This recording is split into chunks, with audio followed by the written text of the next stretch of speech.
Start recording. Okay, सो interface हम लोग जान चुके थे कैसा क्या है, थोड़ा बहुत कलर थियरी भी देखे थे, है ना। भाई पूजा, आज हम जानेंगे ग्रेडियंट के बारे में, लेयर्स के बारे में और कलर रिप्लेसमेंट के बारे में। कुछ भी टॉपिक डाल दिए ना ऊपर नीचे कहीं भी। ये इतने जल्दी कलर रिप्लेसमेंट नहीं जानेंगे। ग्रेडियंट लेयर तो सबसे पहले यूजुअली मैं सिलेक्शन टूल्स सबसे पहले बताता हूँ, क्योंकि सबसे पहले टूल्स ही वही आते हैं और सबसे ज़्यादा काम उन्हीं का होता है। इवन दो वो जो इसके पहले जो अभी आप देख रहे थे गेमिंग कंट्रोलर वाला एक फ़ोटो, वो भी कुछ वही था। तो सबसे पहले मैं कैनवस ले लेता हूँ। मेरे को 2000 बाय 2000 कैनवस यानी स्क्वायर शेप का कैनवस लेना ज़्यादा बेटर लगता है। आप लोग चाहो तो 1000 बाय 1000 का भी ले सकते हो। हालांकि हमारा रिजोल्यूशन 1920 इंटू 101080 यानी 1080p जिसे हम बोलते हैं उसका होता है। रिजोल्यूशंस क्या होते हैं आप सब लोग जानते हो। रिजोल्यूशंस बस आपके हार्डवेयर लेवल के साइजेस होते हैं, और उस साइजेस को मैच करने के लिए हम लोग कैनवसेस अपने उतने साइज़ के रखते हैं। कैनवस तो हम कितने भी साइज़ का ले सकते हैं ना, अपना जो सॉफ्टवेयर लेवल का जो कैनवस होता है ना। लेकिन हमको हार्डवेयर्स को तो फॉलो करना पड़ता है। तो सबसे पहले तो रिजोल्यूशन से थोड़ा सा इंट्रोडक्शन कर लेते हैं हम लोग। फॉर एग्जांपल मैं ये यूट्यूब चालू करता हूँ, how to use warp 12 and blah blah blah. Hi Vatsal, क्यों आया है तू संडे को भी। ये देखो हमारे देश के मेले लोग, बेरोजगारी इस देश में बहुत ज़्यादा बढ़ चुकी है ना। ये देखो क्वालिटी 720 पिक्सल्स यूजुअली होती है। एक नॉर्मल साइज़ के मॉडर्न डे के जो मॉनिटर्स होते हैं वो 720 पिक्सल्स, मतलब समझ रहे हो ना, 11 इंचेस वाले जो लैपटॉप्स होते हैं, 11 बाय कितने का रहता है यार लैपटॉप्स का स्क्रीन। आई थिंक 1 2 3 4 6 साढ़े 6 बाय 11 इंचेस का रहता है ना। 6.5 बाय 11 ऐसा टाइप से कुछ रहता है। तो वो यूजुअली उसका रिजोल्यूशन जो होता है वो 720p से चालू होता है। 720p ऑर्डिनरी एचडी होता है उसमें, लेकिन चांसेस है कि अगर आपकी जो वीडियो क्वालिटी है, मतलब जो भी शूटिंग आपने की है वो बहुत ज़्यादा अगर डिटेल वाली हो, तो 720p में ना पिक्सलेशन होता है थोड़ा सा। और डिपेंड करता है अगर आपका स्क्रीन में भी, तो एक्यूरेट थोड़ी ना। कई कंपनीज होता है ना, कई बार जैसे आप A3 या A4 साइज़ का पेज लोगे तो नवनीत का बड़ा है तो क्लासमेट का थोड़ा छोटा है, तो हल्का फुल्का थोड़ा सा चेंजेस रहते हैं। तो उसी प्रकार से सबसे पहले तो मैं क्या करने वाला था, देखो ये क्वालिटीज़ में दिखाते हैं। 144p, यूट्यूब 144p दे रहा है, ये क्या है, ये क्यों है 144 पिक्सल्स। तो ये बता सकते हो इसका रिजोल्यूशंस क्या होता है।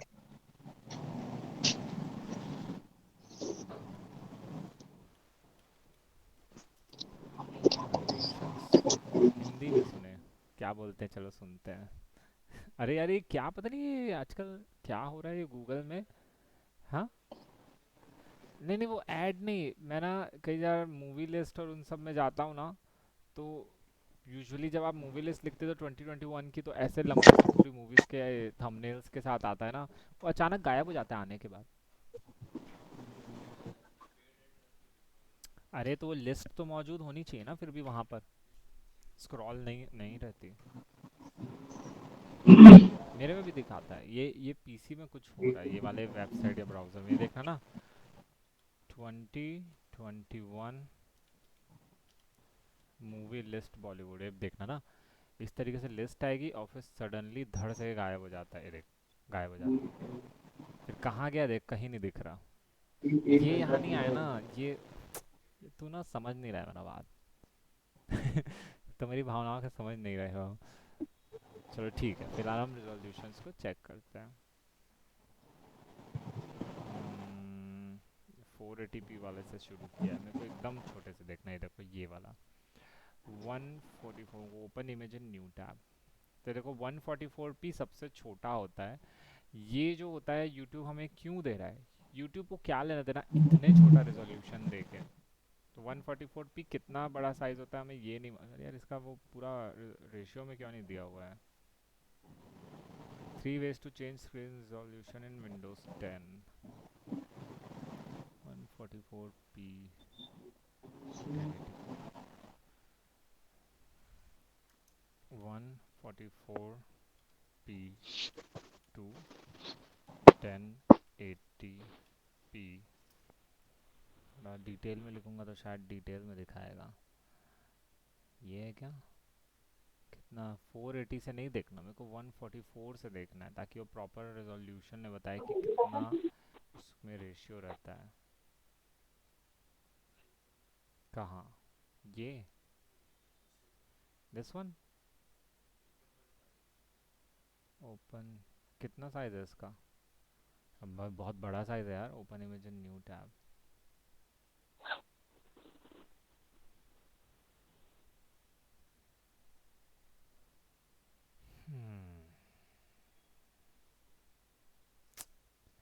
अबे खुलेगा नहीं, लोड ले रहा है बहुत।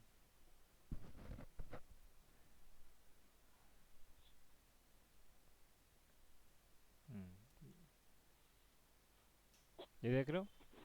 तो ये होता है 256 × 144, लेकिन हम इसे 144p के नाम से जानते हैं, यानी पिक्सल्स की बात हो रही है। ओहो। हाँ, तो तू क्यों आया है? चल ठीक है, इस बार पढ़ा देते हैं।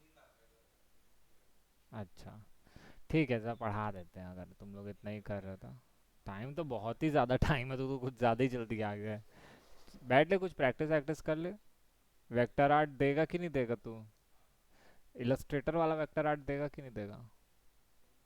दूंगा ना। इतने दिन हो गए अभी तक तो दिया नहीं है, एक हफ्ता हो गया। तो तुम एक बार में एक ही वर्क दोगे? मान ले कोई क्लाइंट आ गया और तुम लोगों को बोला कोई, मतलब तेरे पास दो क्लाइंट है और एक जन बोल रहा है कि मेरे को फोटोशॉप का आउटपुट चाहिए और एक जन बोल रहा है मेरे को इलस्ट्रेटर में चाहिए। हाँ, देखा, अब तुरंत बोल रहे ना सर कर देता 3 दिन में, मतलब उसमें भी वेट लगेगा। नहीं तो मान ले क्लाइंट एकदम गले गले आ रखी है उसकी, वो बोल रहा है मेरे को कल चाहिए। और वो, चल ठीक है 5 मिनट में चाहिए मेरे को, नहीं मैं 250 ही दूंगा। तू एकदम गरीब आदमी है, तेरी माँ बीमार है और तेरे को बहुत ज़्यादा ज़रूरत है 250 की, ताकि तू उनकी दवाई ले सके। तो चल अभी बना। समझा? बात समझ रहा है ना मैं क्या कहना चाह रहा हूँ? बूंद बूंद से घट बढ़ता है बोलते हैं ना, तो 250 से लाख बनता है। ये बिजनेस वाले जी जानते होंगे नहीं? तो देखो 144p, 144p यूट्यूब क्यों प्रोवाइड कर रहा है यूजुअली? हमें क्या ज़रूरत है इतने छोटे रेजोल्यूशन की? इतना मारूंगा ना मैं तेरे को। ये कोई लॉजिक है?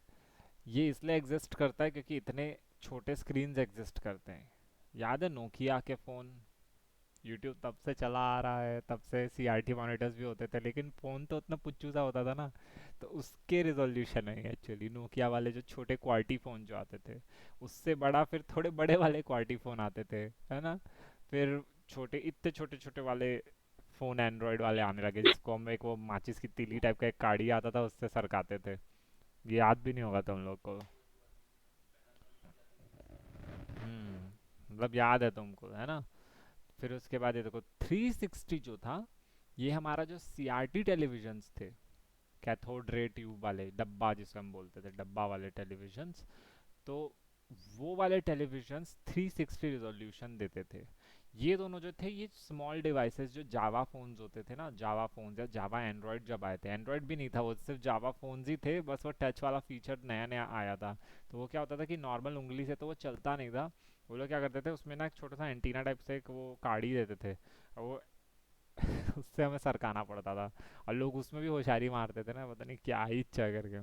जब फर्स्ट टाइम आया था मैं देख के काफ़ी फैसिनेटेड हुआ था वो देख के, मतलब टच स्क्रीन आने लग गया करके, और टच क्या ही था, वो तो टच ही मार रहे थे। तो 640 × 480, तो ये दोनों जो थे ये उन्हीं सीआरटी टेलीविजन्स के ही दो वर्जन्स थे। और बाद में जो एलसीडीज भी जो आने लगे, वो ऑलमोस्ट इतने ही साइज़ के शुरू शुरू में आने लगे। मतलब ट्रांजिशन होता है, आप धड़ाक से एकदम महंगे महंगे टीवी नहीं ला के दोगे। इवन सीआरटी में भी जो बड़े टीवीज होते थे वो कितने ही बड़े होते थे, ज़्यादा ज़्यादा इतने बड़े या इतने बड़े ही रहते थे, है ना? तो 720p जो थे, यहाँ से बेसिकली एलसीडी और एलईडी से फिर ये स्टार्ट ट्रेंड आने लगा कि महंगे टीवी चाहिए करके, या दीवार छेकने जितने बड़े बड़े, है ना?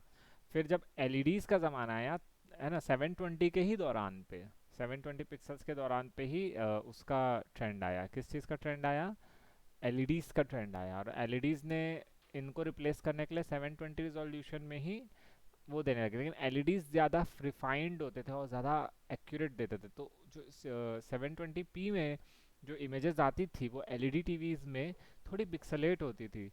तो उन लोगों ने बोला कि अब हम और कैनवास को महंगा कर सकते हैं, है ना। टेक्नोलॉजी भी तो इंक्रीज हो ही रही थी, सॉफ्टवेयर्स भी और अच्छे अच्छे आने लग रहे थे, हार्डवेयर में भी लोग टेक तरक्की कर रहे थे, तो हर चीज़ में आगे बढ़ रहा था। तो अब क्या हुआ, अब एलईडीज और अब जब से एलईडीज आए हैं तब से वही चल रहे हैं। तो एलईडीज में अब देख रहे हो 4K, इन सब का बाप है ये। कुछ मतलब कंपैरिजन नहीं। अभी तो 8K भी सुन आ गया, मेरे को तो सुनने में आ रहा है, पता नहीं कि किसके आप क्या ऐसे आसमान में एरोप्लेन उड़ा के दिखाओगे क्या पूरा। मतलब हद होती है। तो इतना बड़ा आने लग गए हैं अब। तो इस तरीके से अब आप लोग कुछ भी अपना देखना है तो देख सकते हो, बशर्ते आपके पास हार्डवेयर यानी कि स्क्रीन तो इतनी बड़ी होगी और स्क्रीन के पिक्सल्स भी उतने उतने डिटेल्ड होंगे, लेकिन आपके पास अभी कैनवसेस उतने बड़े नहीं हैं। मतलब आप कलर्स एचडी तो ले लोगे, पहले तो यही नॉर्मल कलर्स चलाते थे तो वो होता था ना, पिक्सेलेट हो जाता था, क्योंकि उनके जो कैमरा और रिकॉर्डिंग और वो जो सॉफ्टवेयर में आउटपुट जो देते हैं, जैसे मान ली मैं फोटोशॉप में गया तो मैं कैनवस का साइज़ तो 2000 बाय 2000 का ही रख रहा हूँ ना, तो ज़्यादा से ज़्यादा वो किस में दिख जाएगा, वो आपको 480p में 1440p यानी कि एच और यूएचडी के बीच में आपको दिख जाएगा 2000 बाय 2000, है ना, क्योंकि ये देखो उस रेशियो को के आसपास ही है। हल्का सा पिक्सलेट होगा इस वाले पोर्शन में, क्योंकि ये 2500 में है, ये मैं 2000 बाय 2000 का कैनवस लिया हूँ। तो अब एच और यूएचडी में तो देख लोगे, लेकिन 4K में देखना है तो थोड़ा दिक्कत हो जाएगा ना, क्योंकि वो इमेज स्ट्रेच नहीं हो सकती। आइदर आप इतने बड़े टीवी में आप इतने छोटे स्क्रीन में देखोगे, होता था ना फ़ोन में कई बार ऐसा, या तो वो स्क्रीन इतनी छोटी रह जाएगी या फिर अगर आप उसको स्ट्रेच करोगे तो वो फट जाएगी पूरी। तो ये दिक्कत हो जाती थी। तो क्या रिजोल्यूशंस को हमें ध्यान में रखना पड़ता है। ठीक है, तो मैं क्रिएट करता हूँ कैनवस, आरजीबी लिया है मैंने, रिजोल्यूशन जो उस कैनवस का अपना खुद का रिजोल्यूशन है, जब हम वर्किंग वाला रिजोल्यूशन होता है, ये आउटपुट का रिजोल्यूशन नहीं होता। ये जो रिजोल्यूशन जो 300 है, ये जो होता है ये हमारे वर्किंग का रिजोल्यूशन होता है, जब हम काम कर रहे हैं तो कितना रिजोल्यूशन रहेगा वो। तो पिक्सल्स पर इंचेस में रहता है। आरजीबी हमने लिया है, वाइट बैकग्राउंड है।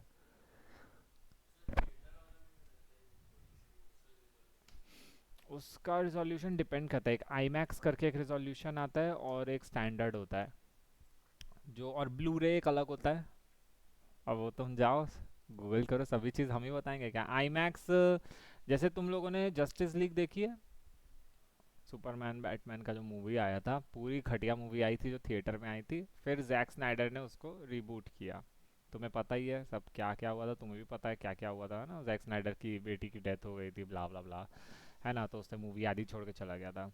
तो उसने जब एक्चुअली जैक स्नाइडर वो पूरी फिल्म आई मैक्स में बनाना चाह रहा था, आई मैक्स और रेजोल्यूशन में। अब वो क्या होता है, क्यों होता है, आई मैक्स और स्टैंडर्ड जो हम लोग देखते हैं, है ना, वो जो पतली सी स्ट्रिप में जो आता है, जब भी तो हम लोग हमेशा कीबोर्ड में ए दबाते हैं ना ऐसे करके, ताकि पूरा ऐसे स्क्रीन में फिट हो जाए, लेकिन एक्चुअल में हमें उसी में देखना चाहिए, क्योंकि ड्रामा उसी में क्रिएट होता है। जानबूझ के ऐसा बनाते हैं वो लोग, ऐसा एक्चुअली उतनी भी एग्जिस्ट करती है वो, उसके ऊपर पे ना वो लोग जानबूझ के उसका फ्रेम छोटा रखते हैं, क्योंकि उससे ना ड्रामेटिक फील आता है। लेकिन हम इंडियन लोगों को फुल स्क्रीन है ना, इतनी स्क्रीन लिए हैं तो यूज़ तो करना पड़ेगा ना, वैसा वाला रहता है। लेकिन ऐसा नहीं होता। तो जैक स्नाइडर ने जो बनाई थी बाद में जो जस्टिस लीग जो रीबूट हुई वापस, तो वो क्या था, वो आई मैक्स में शूट की गई है। उसमें आप नोटिस करोगे वो ऐसे पतले में नहीं आती, वो पूरी ऐसे स्क्वायर शेप के ऐसे लंबा सा पूरा ऊपर तक आता है, क्या कि आई मैक्स में आप मैजेस्टिक दिखाना चाह रहे हो, पूरे एरिया का स्केल दिखा रहे हो कि कितना मैजेस्टिक इन्वायरमेंट और कितना एपिक बैटल होने वाला है।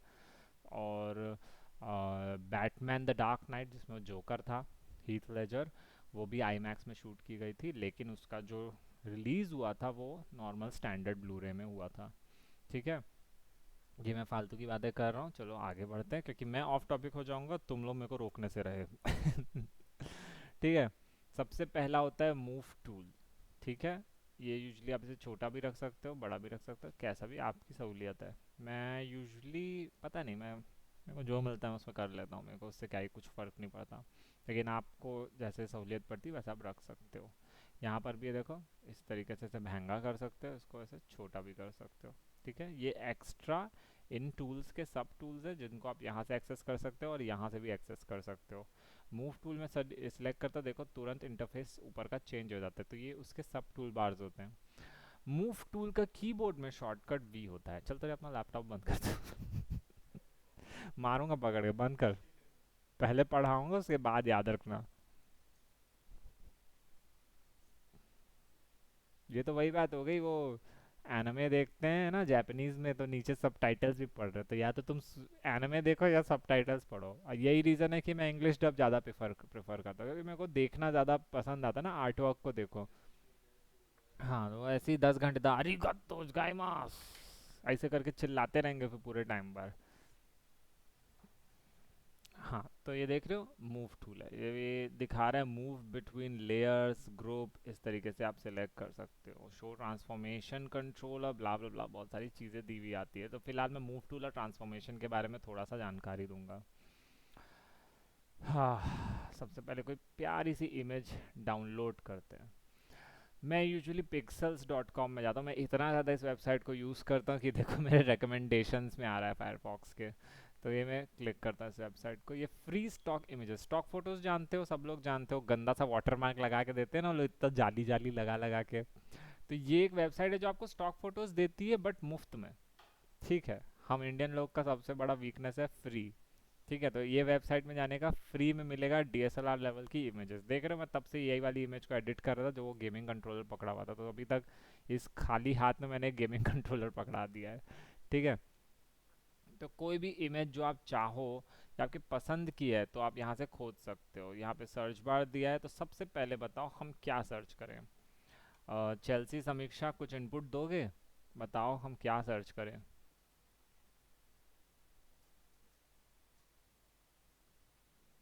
Yes sir. हाँ, क्या सर्च करें बताओ। ये देखो, ये ऋषिका को भी पूछ लेते हैं। ऋषिका, अब मेरी शिकायत आ गई होगी। ऋषिका। Yes sir. हाँ, क्या इमेज सर्च करें बताओ। तुम दोनों बताओगे क्या इमेज सर्च करें। मैं स्पीकर को थोड़ा ऑफिशियल कर देता ताकि मैंने सब कुछ लोग दिख सुन रहा सकें। है। हाँ, बोलो बोलो।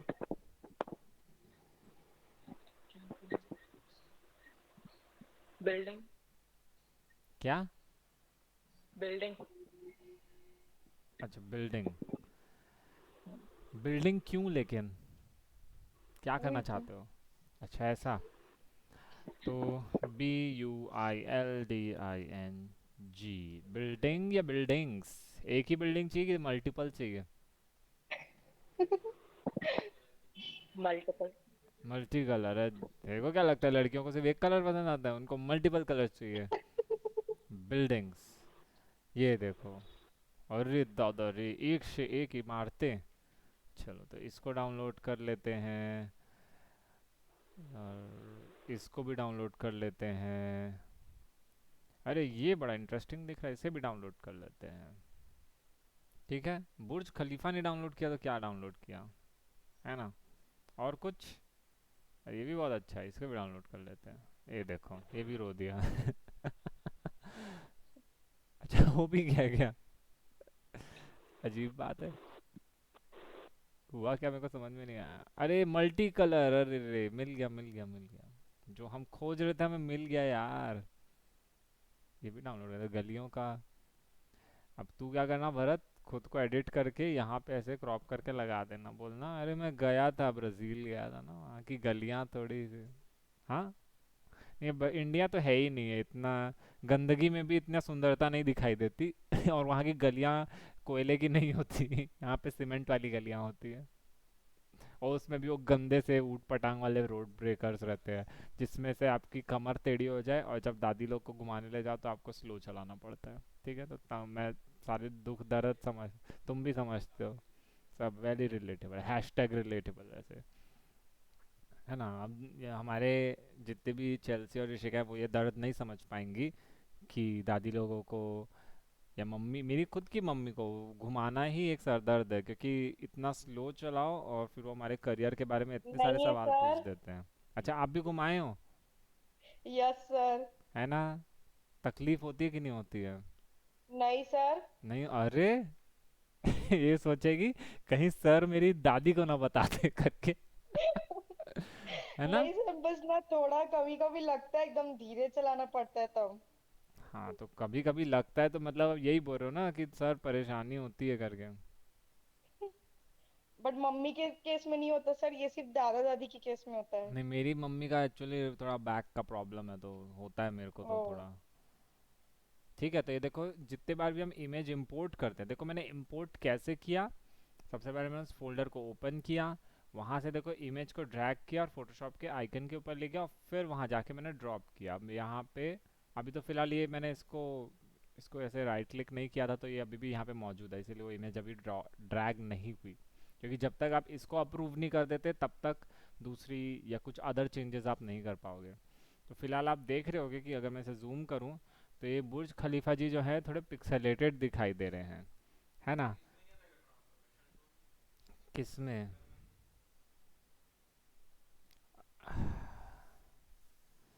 उसमें एक डायरेक्ट सिलेक्शन टूल नाम की एक चीज़ होगी, एक एरो होगा, काले रंग का एरो होगा। तो कुछ दाएं बाएं सरका के देखिए उसको एक बार। अब मेरे को मेरी फोटोशॉप की क्लास में तुम मेरे को डिस्टर्ब मत कर, तो मार खाएगा नहीं तो। तो पहले क्लास खत्म होने से उसके बाद डाउट पूछना मेरे से। वो भी ट्रांसफॉर्मेशन टूल का ही डाउट पूछ रहा है, बड़ा है। दे दिन से इलस्ट्रेटर हो गया, वेक्टर आर्ट तक सिखा दिया, अब जाके मेरे से ट्रांसफॉर्मेशन टूल पूछेगा तो सबसे पहली चीज, डूब मरो यार। ठीक है, तो हमने बुर्ज खलीफा भी, ये अभी है यहाँ पर, लेकिन ये अभी एग्जिस्ट नहीं करता इस कैनवस पे। कैसे? क्योंकि हमने इसको इजाज़त नहीं दी है कि रहेगा कि नहीं रहेगा करके।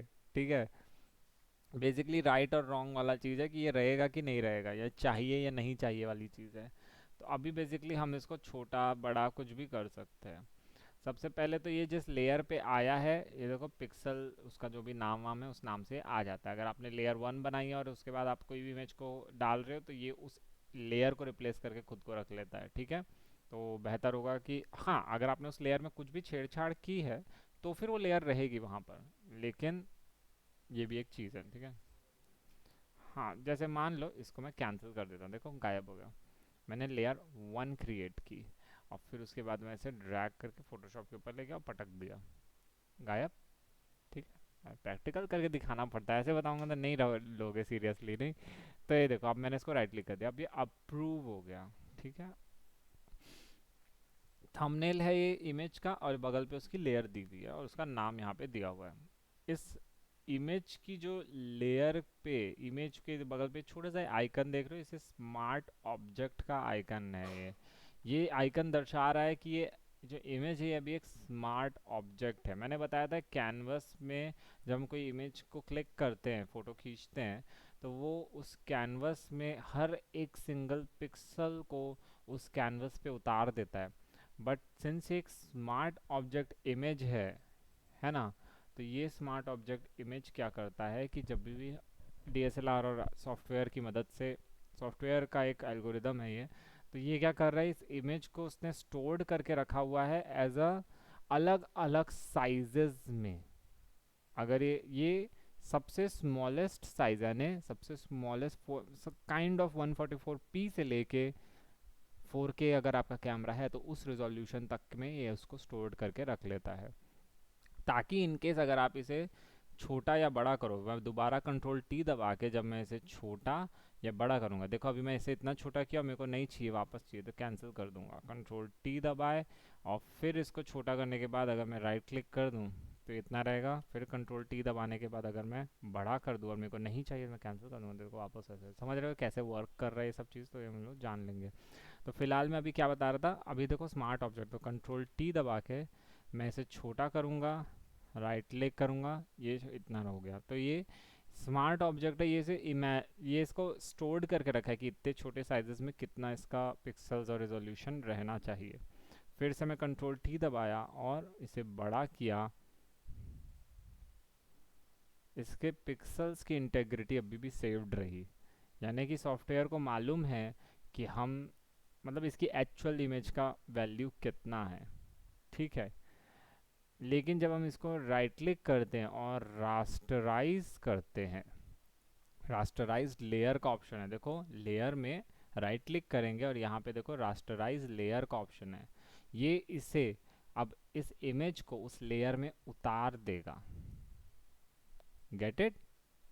अब ये उनको चुनवा देगा उस पिक कैनवस में। तो रास्टराइज कर दिया, कुछ ज़्यादा फर्क महसूस नहीं हुआ है, देखो आइकन गायब हो गया है। अब ये जो इमेज है ये अब उस लेयर में छप गई है। व्हाट इफ, अब मैं बताता ना, उंगली करना है, अब हमको उंगली करना सिखाऊंगा। अब कंट्रोल टी फिर से दबाओ, अब ये इमेज रास्टराइज है माइंड यू। अब मैं इसको स्मॉल कर दे रहा हूँ। अब मैंने अब मैं अपनी क्या फाइनल उसका लॉक कर दिया जाए वाला चीज़ है, मैं इसे लॉक कर दिया। इमेज इतनी छोटी हो गई। अब इसने क्या किया तेरे को पता है? बड़ी इमेज को हमने छोटा करके अब फिर से इसे चुनवा दिया, है ना? तो ना मार खाएगा उधर आऊंगा तो। ठीक है, अब ये वापस हो गया।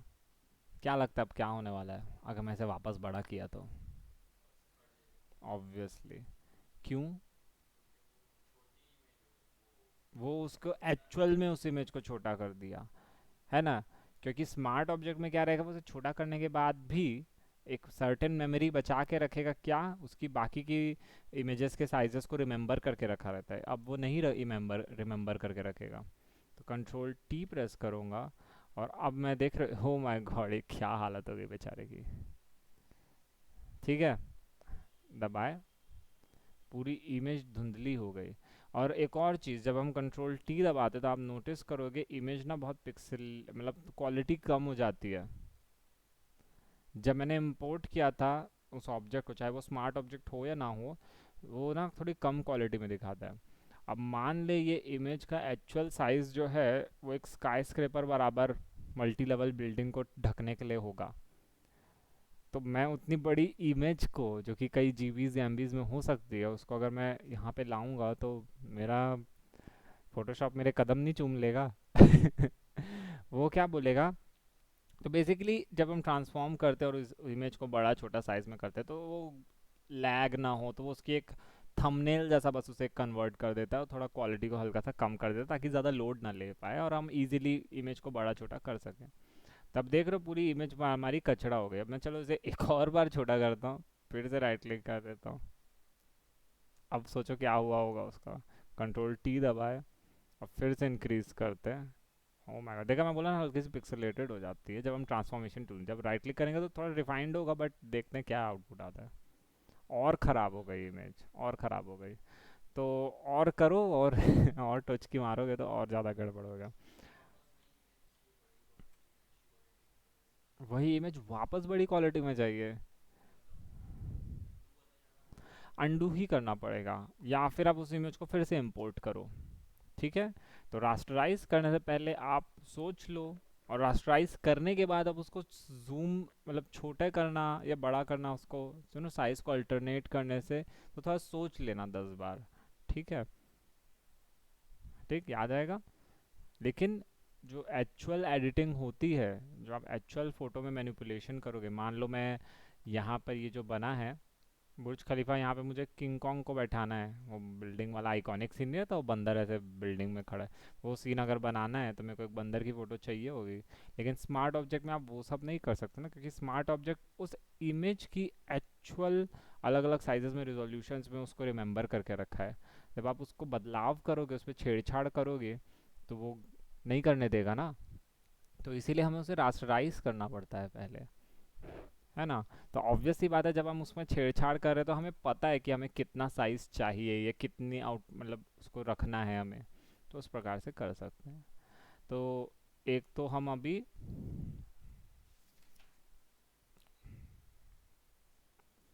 सिलेक्शन टूल में ही पढ़ाऊंगा, पता नहीं पैटर्न स्टैम्प और कुछ भी दिया हुआ है। इंपॉर्टेंट चीज़ पढ़ानी चाहिए चाहिए जैसा मैं पढ़ा था वैसे।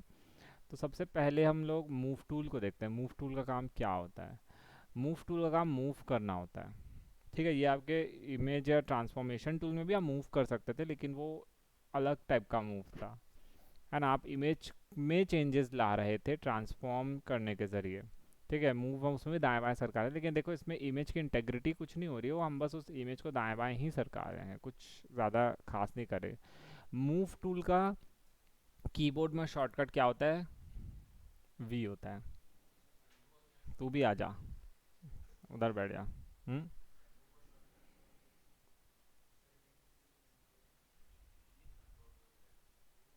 रीडू को शॉर्टकट, टॉगल लास्टेड, फेड। थोड़ा सा एक बार ना खोल के एक बार ये सब देख लेना।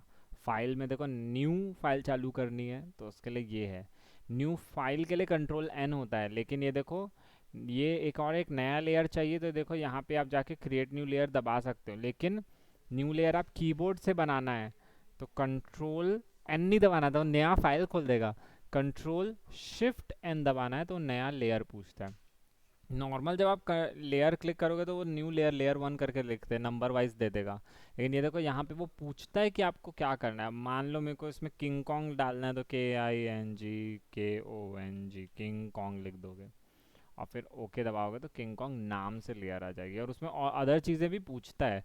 कंट्रोल शिफ्ट एंड फिर से दबाऊंगा तो वो एक और चीज़ पूछता है, use previous layer to create clipping mask और ब्ला ब्ला ब्ला, इस तरह से देता है। मतलब आप पहले से बना बुनाया क्लिपिंग मास्क भी डाल सकते हो। माइंड यू आपको पता नहीं होगा क्लिपिंग मास्क क्या होता है, तुम्हें पता है? चलो अच्छी बात है, कुछ तो नहीं पता है तुम्हें, ताकि हम कुछ बता सके, है ना। तो ये चलो ठीक है। Colour none. नन क्यों, मतलब समझ रहे हो, बैकग्राउंड का सिर्फ कलर है, जो वाइट आप देख रहे हो ना ये इस लेयर का कलर है। जिसको मैं गायब कर दूंगा तो एक चेकर्ड लेयर आती है, ऐसे कैंसिल करना पड़ेगा इसको। ट्रांसपेरेंट, बाकी जितनी भी आप काम करोगे ना ये सब ट्रांसपेरेंट होती है बेसिकली। आपने आपकी एक फ़ाइल कई बार आपने खरीदी होगी ना जिसमें झिल्ली झिल्ली लगा रहता है, जिसमें आप डालते हो। तो अगर वो झिल्ली के ऊपर अगर आपने कोई तस्वीर डाली और पीछे पे ऑलरेडी कुछ है तो वो दिखाई देता है ना, तो समझ जाओ वही बैकग्राउंड वाला सिस्टम है। आप एक लेयर्स क्रिएट कर रहे हो उनकी, और उन लेयर्स पे वर्क कर रहे हो। लेयर का ये सिस्टम क्यों आया, कैसे आया, ये भी आप जानना चाहोगे। तो थोड़ा सा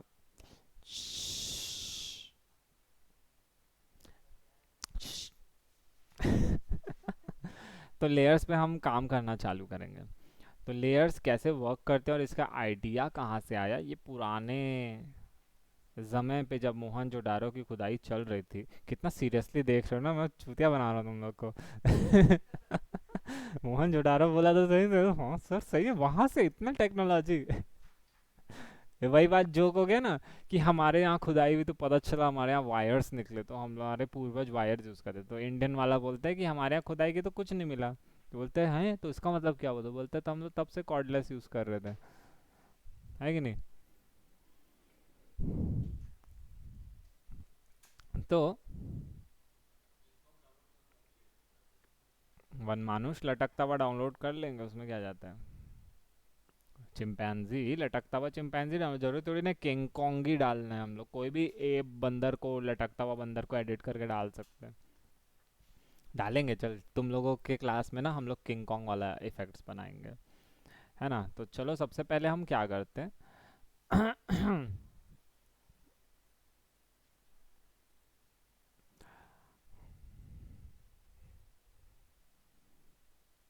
लेयर्स का सिस्टम कैसे आया, सबसे पहले तो मैं आप लोग को वो बताऊंगा।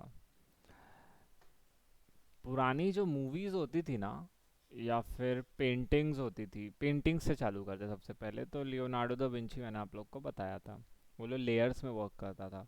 पहले एक लेयर बनाता था फिर उसके ऊपर, लेकिन ये जो लेयर्स थी जो वो बनाता था, ये इररिप्लेसेबल लेयर्स होती थी। ऑब्वियसली बात है, पेंटिंग के ऊपर ही, यानी कि वो एक कैनवस के ऊपर काम कर रहा था और उसके ऊपर लेयर्स में काम कर रहा था।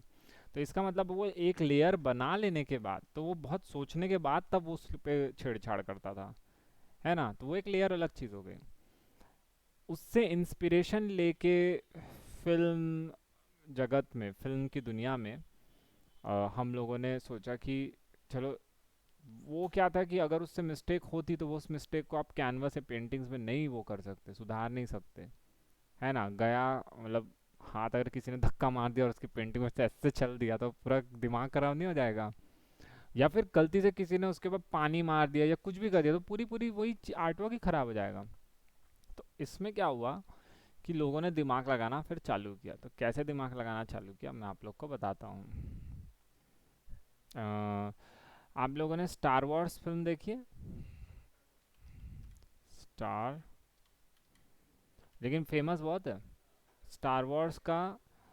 आप लोग उसके 6 या 7 पार्ट हैं, इवन अभी भी उसकी फिल्में आ रही हैं। ठीक है, डिज्नी की फिल्म थी ये, डिज्नी ने बनाया था साइंस फिक्शन। उस समय क्या था कि चांद पे लोग जा रहे थे ना, नील आर्मस्ट्रॉन्ग और ये लोग, तो लोगों के मन में क्यूरियोसिटी थी कि एलियन होते हैं कि नहीं होते। उस समय बहुत डिस्कशन था, तो ये काइंड ऑफ ट्रेंड में था ये टॉपिक, है ना। इंडिया में भी था, तो हम लोग को कोई मिल गया नाम की फालतू सी फिल्म मिली, है ना।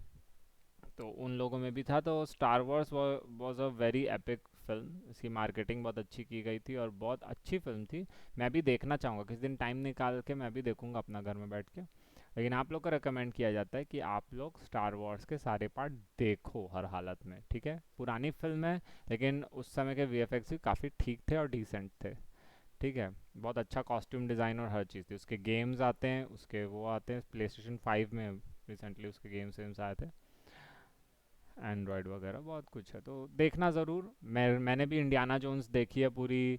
मैंने बैक टू द फ्यूचर के तीनों पार्ट देखे और अच्छी फिल्म है, सरप्राइजिंगली पुरानी होते हुए भी बहुत अच्छी उन लोगों ने बनाई है। तो सबसे पहले तो स्टार वॉर्स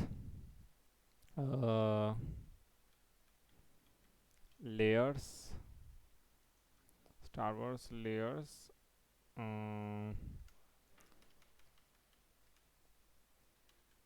मैट लेयर्स, देखते हैं इस पर क्या हमें आता है। देखो ये वाला सीन जो मैं बोलना चाह रहा था, उस समय देखो उन लोगों के पास इतने पैसे नहीं थे कि वो लोग इतना सब प्रॉप्स वॉप्स बना सकें। तो तेरे को पता है वो लोग क्या करते थे? अभी देखना वो लोग क्या करते थे।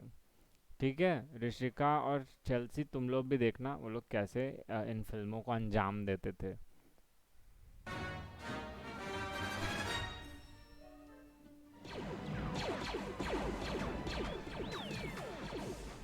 What I loved so much about the exterior of Cloud City was the subtlety of the sky, of the lighting. Elegance is what it's all about. Very समझे क्या किया उसने? वो लोग जब कैमरे से शूटिंग करते थे तो इतना, उस समय के तो कंप्यूटर देखते हो ना कैसे हुआ करते थे, 100-200 जीबी के तो हार्ड ड्राइव भी नहीं होते थे उन लोगों के।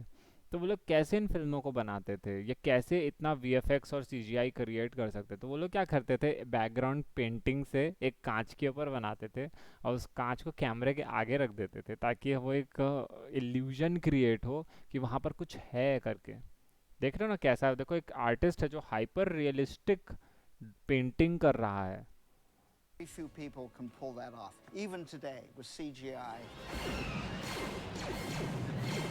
देख रहे हो?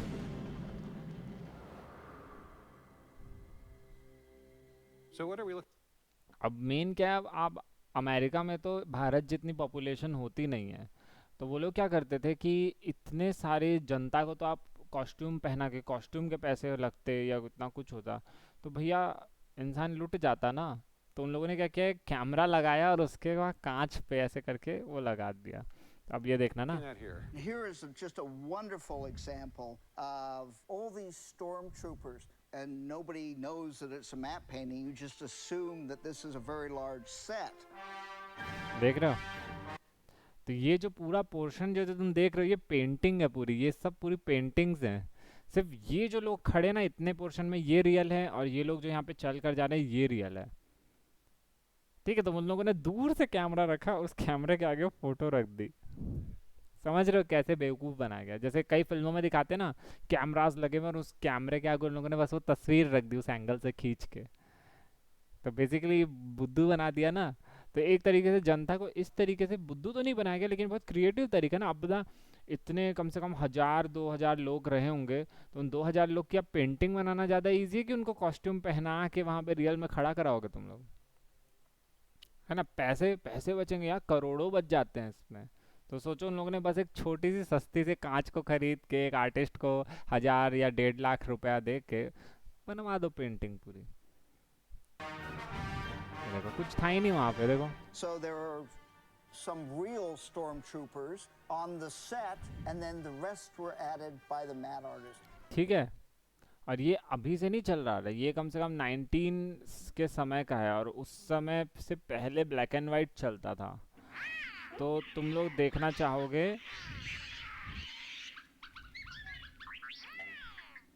The chess pieces are actually rubber figures Charlie wired. Chaplin का देखना चाहोगे, देखो कैसे चार्ली चैपलिन अपनी फिल्मों में करता था। अब ये देखो, ये वो दिखा रहा है कि देखो मैं स्केटिंग कर रहा हूँ, और पीछे पे देखो मॉल का पूरा वो बैरिकेड्स वो लगे हुए हैं। तो एक्चुअल में उन लोगों को देखो इस तरीके से कैमरे के आगे, अब समझ में आ रहा होगा कैसे वर्क करता है। स्टार वॉर्स वाला वो जो वो लोग कांच दिखा रहे थे वो कैसे वर्क करता है कैमरे के आगे से। तो अगर ये चीज़ रियल वर्ल्ड में इस तरह से कर सकते हैं, तो हम फोटोशॉप में भी जो कर रहे हैं ना लेयर्स, ये इसी तरह से वर्क कर रही है। इस कांच के आगे एक और कांच लगा दिए, एक और कांच लगा दिए, तो उससे जो सबसे आगे या यानी ऊपर वाली जो कांच है लेयर का, यानी सबसे ऊपर का लेयर है, वो पीछे की लेयर्स को ढक देगा, है ना। क्योंकि देखो ये जो लेयर हमने क्रिएट की वो पीछे वाली लेयर को ढक दिया, है ना। तो ये समझ लो वाइट बैकग्राउंड है, जैसा फोटोशॉप में वाइट बैकग्राउंड है, और बाकी सब नॉर्मल लेयर्स हैं। ठीक है, तो अंडरस्टूड इतना पोर्शन पूरा। लेयर्स कैसे वर्क करते हैं इतना तो आप समझ ही सकते हो। ये सब फिल्मों की टिप्स एंड ट्रिक्स होती है जो बाबा आदम के ज़माने से है ना, सोचो चार्ली चैपलिन के समय से चलती आ रही हैं। पैसे बचते हैं।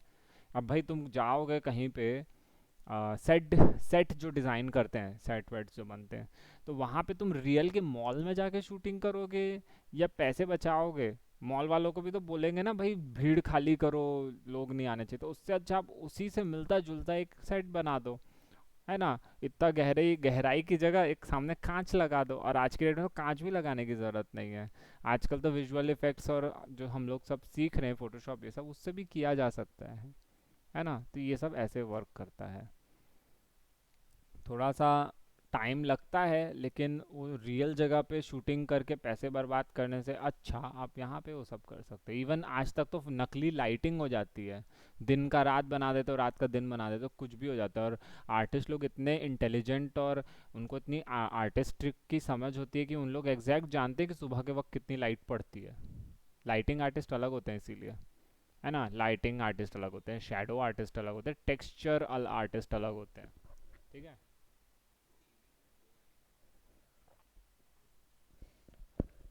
ठीक है।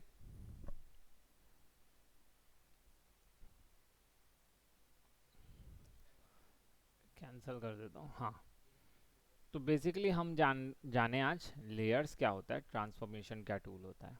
एक और अभी थोड़ा सा टाइम है, हम लोग एक और एक टूल सीखते हैं, रेक्टेंगुलर मार्की टूल।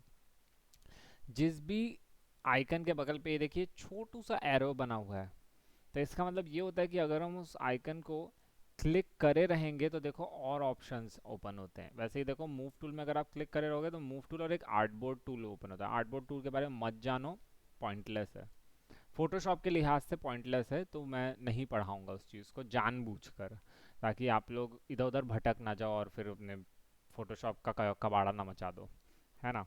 तो बोलोगे सर इतने सारे आर्टबोर्ड्स खुल गए हैं। आर्टबोर्ड्स मतलब सेम टू सेम ऐसे ही कैनवास एक बगल में खुल जाएगा। वो क्या होता है ना कि जैसे मैगजीन का पहला पेज बना रहे हो, फिर ये पीछे का पेज, फिर ये एक पेज, फिर पीछे का पेज, तो उस सब चीज़ों के लिए तो वो इलस्ट्रेटर और इन डिज़ाइन वाले सॉफ्टवेयर में, ये फोटोशॉप क्या हर बार नया साल कुछ ना फीचर तो देना पड़ता है ना। अब जैसे एप्पल वाले क्या करते हैं, थोड़ा सा बड़ा स्क्रीन दे देते हैं तो उनका फीचर हो जाता है। हालांकि लोग सॉफ्टवेयर लेवल में भी बहुत सारे फीचर्स देते हैं जो हमको पता नहीं रहता। नहीं नहीं नहीं, वो लोग कुछ डालते हैं फीचर्स, बस वो हम जैसे अनाड़ी लोग हैं जो उसके डिटेल को नहीं समझ पाते हैं। डिज़ाइन में लेकिन चेंजेस करने पड़ते हैं ना, डिज़ाइन में यही करते हैं बेचारे लोग। अब डिज़ाइनर्स लोग थक जाते हैं ना भाई, क्या ही दिखाएं अब उन लोगों को। कैमरा बड़ा कर दो थोड़ा, है ना, कैमरा थोड़ा सा टेढ़ा कर दो, अलग अलग अलग उसमें तो डिज़ाइन में भी फ़र्क आ जाता है। लोगों को जिनको खरीदना है वो लोग खरीदते ही खरीदते हैं। तो अभी क्या है कि फोटोशॉप हमेशा कुछ ना कुछ फीचर देता है, तो आर्टबोर्ड का फीचर भी दे ही दिया। तो कई फीचर्स ऐसे मैं बोलता हूँ कि आप अपनी पूरी ज़िंदगी में फोटोशॉप का 20 to 25% ही यूज़ करोगे। मतलब पूरे फोटोशॉप में जितने फीचर्स हैं आपको तो याद भी नहीं होंगे इतने फीचर्स, इवन मुझे भी। मतलब आप, इट्स लाइक 90s के समय से, जब से CRT स्टार वॉर्स जब से आने लगे, तब से ये फोटोशॉप चला हुआ आ रहा है ना। तो सोचो 10 सालों में हर एक साल वो लोग कुछ ना कुछ तो डालेंगे ना। 90s तो मतलब 10 काफ़ी हो चुका है यार, मैं तो गिन भी नहीं सकता। तो इतने फीचर्स हैं, सॉफ्टवेयर भी बहुत वो रहता है कॉम्प्लिकेटेड। क्या है, मेरा पैर फंस रहा है। तो इस तरीके से रहता है पूरा। ठीक है। तो रेक्टेंगुलर मार्की टूल है, इसके नीचे देखो रेक्टेंगल और इलिप्टिकल यानी गोलाकार, और रो और कॉलम ये देते हैं। मेन ये दो हैं जिनको आप मैं अभी बताऊंगा। पहले तो रेक्टेंगुलर देखते हैं। इसका सब मेन्यू यहाँ पर मौजूद रहता है, यहाँ से भी आप चूज़ कर सकते हो अदर अदर ऑप्शंस। अगर आपके पास कोई और पैटर्न्स है तो आप वो भी इंपोर्ट यहाँ पे कर सकते हो, डाउनलोड करना पड़ता है अलग से। फिलहाल ये देखो 1 2 3 4, ये 4 चीज़ें दी हुई है। यहाँ पे फेदर दिया हुआ है। फेदर क्या होता है कि जितना पोर्शन आप सिलेक्ट करोगे उसके बाहर कितनी इन्फॉर्मेशन जाएगी। तो यूजुअली हम जब सिलेक्ट करते हैं तो ऑब्वियस सी बात है, हमको कोई भी चीज़ इन्फॉर्मेशन बाहर नहीं जानी है, तो वही हम मेक श्योर रखते हैं। तो इसलिए फेदर हमेशा 0 रखना, कि एक भी पिक्सल उस सिलेक्टेड एरिया से मतलब बाड़े से बकरी एक भी बाहर नहीं जानी चाहिए ना, एक भी जाएगी तो दिक्कत होएगा। तो ऐसा है। तो फिलहाल हम एक एवरी टाइम न्यू सिलेक्शन वाला लेंगे। तो इससे क्या होता है, हर बार ये मैंने एक सिलेक्शन लिया, अब ये बुर्ज खलीफा का इतना पोर्शन सिलेक्ट हो चुका है। यहाँ पे मैं कुछ भी कर सकता हूँ। मैं यहाँ पे कलर्स डाल सकता हूँ, मैं यहाँ पे ब्रश से ड्राइंग बना सकता हूँ, मैं यहाँ पे कुछ भी कर सकता हूँ। लेकिन देखो ये उधर से बाहर नहीं जाता मेरा इंफॉर्मेशन। ठीक है। ठीक है। तो ये मार्की टूल है। ये जो लाइन, ये जो चलती हुई लाइन दिख रही है, इसे हम मार्चिंग बैंड्स बोलते हैं। क्यों ये मूव करती रहती है, इसका कोई रीज़न जानते हो? ये इसलिए मूव करती है ताकि हमें दिखाई दे सके। अगर ये बैकग्राउंड एकदम हल्के रंग का होता तो वाइट इसके साथ मर्ज हो जाता, और अगर ये एकदम डार्क होता तो ब्लैक इसके साथ मर्ज हो जाता, है ना। तो हमको देख पाने में दिक्कत जाती है अगर ये सिर्फ ब्लैक एंड वाइट भी अगर होते तो इसीलिए ये एनिमेट यानी चलते रहते हैं, इस प्रकार से हिलते डुलते रहते हैं। ठीक है। ताकि हमको क्लियरली दिख सके कि कहाँ पे पूरा हमारा सिलेक्शन जा रहा है। पर्पसफुल है ये। पहले क्या होता था, सिंपल लाइन ही बनती थी। फोटोशॉप तो पेंट, MS पेंट तो यूज़ किए होगे ना, उसमें मार्चिंग बैंड्स नहीं आते उसका, अगर आप कोई भी शेप वेप बनाते हो तो मार्की टूल है। रेक्टेंगुलर मार्की टूल भी यूज़ किया जाता है। लेकिन अब ये देखो, मेरा ये लिखा है न्यू सिलेक्शन।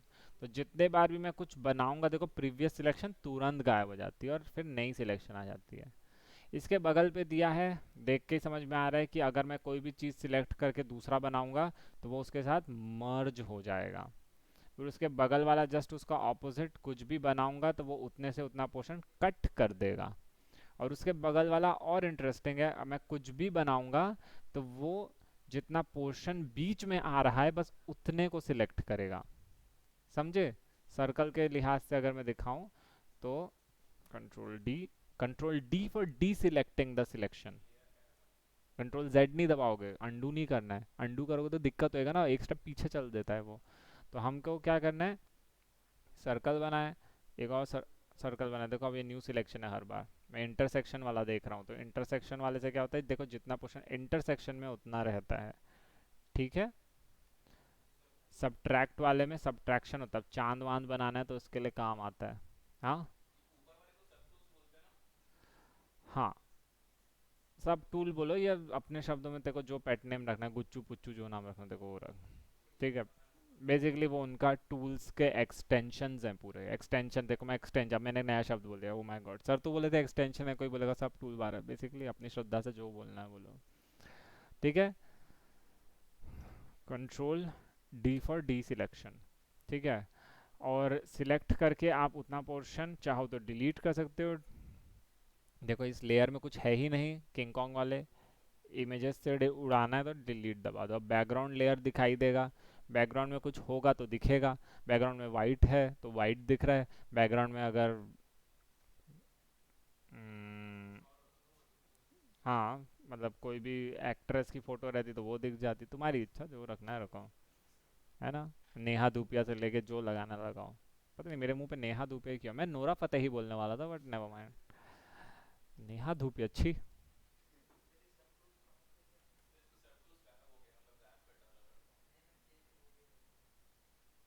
ऐसा नामुमकिन है बेटा। तुम दोनों सेम लैपटॉप यूज कर रहे हो, इवन तुम लोग same version of Photoshop use कर रहे हो। हाँ वही तो। मैं तो कैलकुलेटर में बना लेता था ये सब। फालतू बात कर। रुक ना भाई, पहले मेरे को इधर कर लेने दो। तुम, मैं बोला ना, तुम लोग डाउट क्यों पूछ रहे हो? किसी का क्लास ले रहा हूँ मैं। हाँ तो वो बनाना है ना, तो मैं वो तब बनाऊंगा। पहले पहले तू खुद से फिगर आउट कर पहले। नहीं तो अनइंस्टॉल करके फिर से इंस्टॉल कर। दिमाग खराब। ठीक है, समझे? बनेगा सब। हम्म, तो क्या फ़ायदा है इस चीज़ का, सबसे पहले ये बताओ। इसका कुछ फ़ायदा है कि नहीं है? सिलेक्शंस के काम आता है। मान लो कि बुर्ज खलीफा की इतनी चोटी चाहिए मेरे को, और इसको फ्रेम करवाना है मेरे को। ठीक है,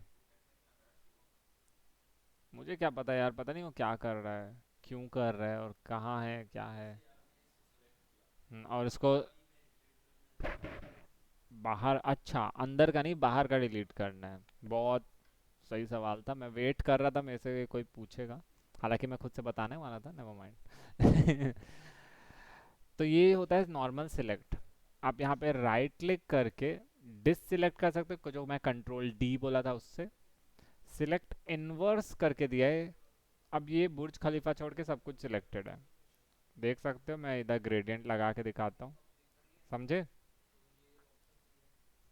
कंट्रोल जेड, जेड।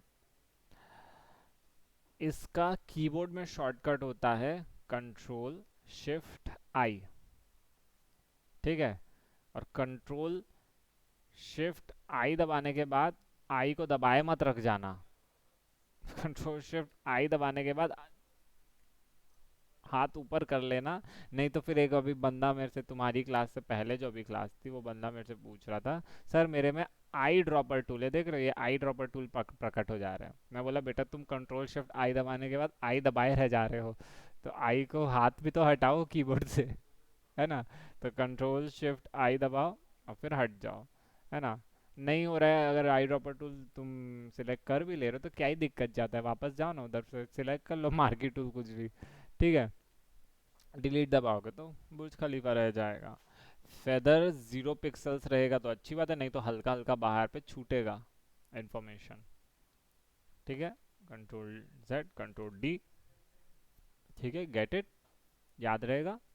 तो फिलहाल इतना हम करते हैं, या और भी कुछ कर सकते हैं मार्की टूल से, लेकिन उसके लिए मेरे को आपको पेंट बकेट टूल भी बताना पड़ेगा। कहाँ गया पेंट बकेट टूल? देखो ये ग्रेडियंट टूल है, ऑब्वियसली बताता है, एरो रहता है तो और भी टूल्स होते हैं। तो देखो यहाँ पे पेंट बकेट टूल छुपा बैठा है। पेंट बकेट टूल कलर करने के काम आता है, देख रहे हो, कलर भरने के। समझ रहे हो? अच्छा नहीं, लेयर खाली है, सॉरी, बैकग्राउंड में गए, समझे? ये तो पेंट, एम एस पेंट में रहता है ना पेंट बकेट। तो वैसे ही सेम वही है। ठीक है, तो इस तरीके से पेंट बकेट टूल वर्क करता है। अब इसमें मार्की टूल का क्या लेना देना है? तो सबसे पहले देखो, मैंने रेक्टेंगुलर मार्की टूल लिया और एक प्यारा सा रेक्टेंगल क्रिएट किया। ठीक है, जी प्रेस किया, जी फॉर पेंट बकेट टूल होता है, ये देखो पेंट बकेट टूल जी। ठीक है, ये कलर्स यहाँ पे दिए रहते हैं, यहाँ से आप कलर्स का देखो ह्यू क्यूब यहाँ से भी सिलेक्ट कर सकते हो, यहाँ से भी कोई भी कलर सिलेक्ट कर सकते हो, और यहाँ पे भी क्लिक करोगे तो ह्यू क्यूब ओपन हो जाता है। ह्यू क्यूब मतलब क्या होता है? ह्यू मैंने बताया था, ह्यू ओरिजिनल कलर्स को बोला जाता है। तो बेसिकली यहाँ पे कॉर्नर में जो सबसे पहला ये जो पिगमेंट दिख रहा है, ये ओरिजिनल ह्यू है। नीचे जाते जाओगे तो ग्रे, डार्कनेस, यहाँ पे एकदम वाइट पोर्शन है तो यहाँ पे वैल्यूज़ में मिलेगा, यहाँ पे वैल्यूज़ की रेंज है, यहाँ पे डार्कनेस की रेंज है। नीचे जाओगे तो कलर्स डार्क होंगे, यहाँ से जाओगे कलर लाइट होंगे, और यहाँ से जाओगे तो कलर्स ग्रे में मिलेंगे आपको। ठीक है, तो ह्यू क्यूब है, यहाँ पे आप बदल भी सकते हो इस चीज़ को। यहाँ पे इन डॉट्स को क्लिक करो, ब्राइटनेस क्यूब दिखाता है, ब्राइटनेस में कलर व्हील दिखाता है, ग्रे स्केल स्लाइडर्स दिखाता है, जिसे हम लैप कलर्स भी प्यार से बोलते हैं, क्योंकि ग्रे स्केल स्लाइडर ये देखो, यहाँ पे पहले कलर सिलेक्ट कर लो और फिर उसका ग्रे डिसाइड कर लो कि कितना ग्रे उसको रखना है। ठीक है, यहाँ से आरजीबी स्लाइडर्स दिखा रहा है, यहाँ पे देख रहे हो, मतलब बेसिकली आपको जो मांगोगे मिलेगा, है ना? दूध मांगोगे खीर देंगे। RGB मांगोगे तो CMY के देंगे, तो आपको सब चीज़ प्रोवाइड करके दे रहा है। तो मैं यूजुअली ह्यू क्यूब ज़्यादा पसंद करता हूँ ले यूज़ करना। तो मैं फ़िलहाल यहाँ पे रहता हूँ, ब्लैक सिलेक्ट कर लेता हूँ। अगर आपको प्रॉब्लम जा रही है बार बार आप एक्यूरेट ब्लैक नहीं सिलेक्ट कर पा रहे, तो यहाँ पे देखो डायरेक्ट एक बार ये छोटू सा इसके नीचे पे 2 क्यूब्स दिए हैं, तो डिफ़ॉल्ट आपका ब्लैक एंड वाइट यहाँ पे सिलेक्ट हो जाता है। मैंने ब्लैक नहीं चाहिए यार, मेरे को इधर थोड़ा सा ग्रे, थोड़ा डार्क ग्रे चाहिए मेरे को। ये लिया मैंने। फिर से मार्केट टूल लूँगा, हर बार न्यू सिलेक्ट वाला ले लेता हूँ मैं। अलग अलग लेयर्स पे वर्क करूँगा मैं इसके ऊपर एक नया लेयर बनाऊँगा। अरे यार, कंट्रोल D, न्यू लेयर। फिर से ये G प्रेस करेंगे, थोड़ा सा डार्क लेंगे, ब्लैक कलर करेंगे, कंट्रोल D लेंगे।